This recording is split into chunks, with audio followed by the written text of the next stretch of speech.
like to talk to you from my heart so that, we get into a program mode and which is probably part of our culture, how we do things. So I'm here to shock you and say things that will upset you or at least make you think. But I'm so grateful just listening to where you are from, hearing your names, just to meet you in person. But the greatest thing that I want you to catch, because I can't teach you anything. If I teach you something, you will just learn it in your head. As Kailash said, I think one of the things that I want you to learn is to focus on silence. We are so used to noise. Noise is part of our normal life. And we expect noise. When we stand in a platform like that, we expect noise. And we've learned to create an image of ourselves. And we think that is our true self. But in this journey, we want to begin by learning how to become aware of God's presence. You should be experiencing His presence right now. It's always a gentle whisper. It's not in the thunder or lightning as Elijah stood on the mountain. Because God speaks from here. Out of your belly shall flow rivers of living water. So you can relax. The more you relax, your body will settle.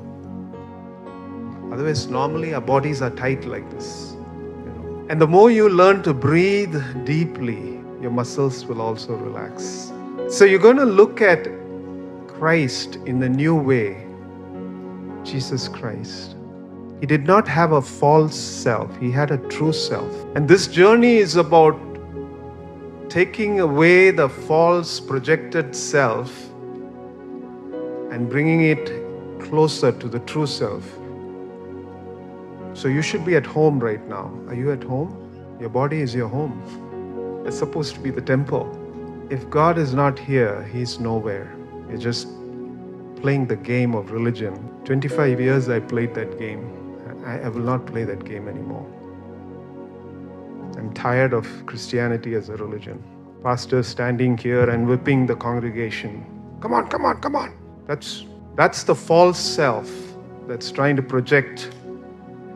Who are we fooling? My hero, Ravi Zacharias, who, grew up in Chennai and did great apologetics, stood in platforms of the world and debated and won many debates against atheists. But his soul was decaying inside. Lies after. He was living a lie. He was not speaking lies, he was living a lie. Some of us are living a lie. I was, for 25 years, I was living a lie. Of course, God's presence was always there when I speak. I could preach well. But I became so tired of hearing my own voice sometimes. So, in Tamil they say, Manishanin sattam kettu salithu poirukkom. Get tired after hearing man's voice, especially when it's your voice. You look at that baby, that child is fully present. It's not thinking, Mommy, I don't like your hair. I don't like what you're wearing. It's not thinking, it's just being present. Yeah. Yes, Virat, you are. But we think a lot. We think because we think ourselves to create. We are creating an image. It's not the image of God, it's something else. Before coming to Christ, we were creating something. After coming to Christ, a Christian spin. So I was doing the same thing as a pastor, I was in the business field before. Marketing, agrochemicals, fertilizers in Idiki. That's where I began. I wanted to become rich. I wanted to become famous because that's what my mother said. Son, you got to be somebody. You got to be somebody. You got to be somebody, otherwise you'll amount for nothing. That's the voice we all hear. Look at your uncle. You got to become like that, a doctor. So I was groomed to be a doctor. Never happened. But I did my doctorate to get my mother's approval. I didn't realize that. Now I realize that.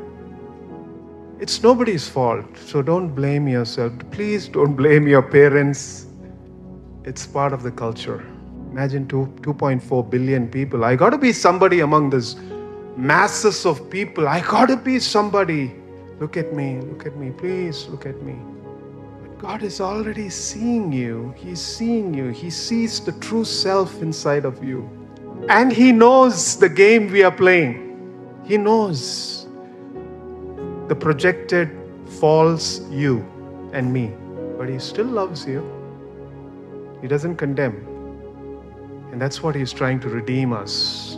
Salvation means redeeming us to our true self, the way God made that little child. Right now, the child is what you see is what the child is. That child is not putting on anything. It's the real person. After 5-10 years, another person will come. That's mommy and daddy will make them. And you live in this body with two people. Yes, two. But we got to be one. You got to get used to silence. The more you get used to silence, you really will learn so much. When the deep calls to deep, the roar of waterfalls and breakers are above. Then, in the day, His love will lead you. So you got to learn to go to the deep places. And the deep place is not here. It's not in the head, it's in the heart. So you got to silence this thing. What Paul said, I speak in tongues so that my mind may be unfruitful. So that my spirit can connect with the Holy Spirit. And things in my subconscious mind that is producing so much of anxiety and worry, that's what we do.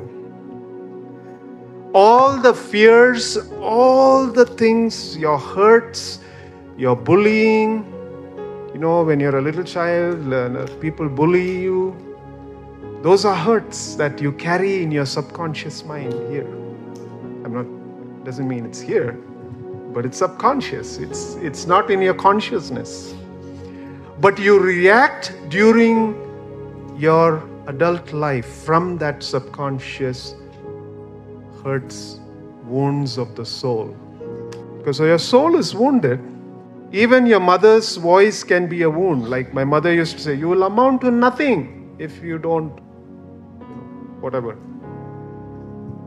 So God is trying to redeem that false self, the wounded self. So we'll talk about the false self that comes out of the wounded self that Christ is trying to redeem.